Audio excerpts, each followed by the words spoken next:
بسم الله الرحمن الرحيم بناوي خداي بخشند و مهربان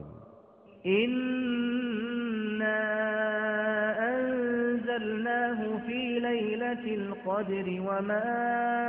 أدراك ما ليلة القدر ئێمە بەڕاستی قورئانمان دابەزاندۆتە خوارەوە لە شەوێکی بەفەڕ و ڕێزاردا جا تۆ توزانی شەوی بەفەڕ کامەیە و چ خێر و بەرەکەتێکە ليلة القدر خير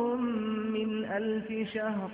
شەوی قەدری بەڕێز لە 1000 مانگ ڕێزدار و خێردارترە واتە پاداشی عیبادەت و خوداپەرستی ئەو شەوە بێسنوورە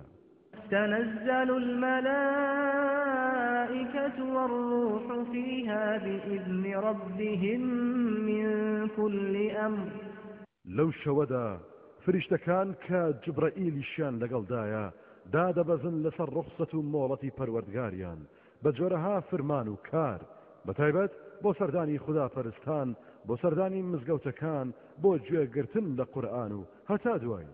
سلام هي حتى مطلع الفجر ئەو شەوە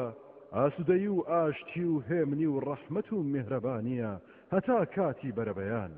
پیغمبر صلى الله عليه وسلم فرميتي من قام ليلة القدر إيمانا واحتسابا غفر له ما تقدم من ذنبه واتا اوي شوي قدر بخدا پرستی و یادی خدا ببات سر با ایمان و باوری دامزراو بتمابونی پاداش و رحمت خدای گورا لهمو گناهانی رابردوی خوش دبید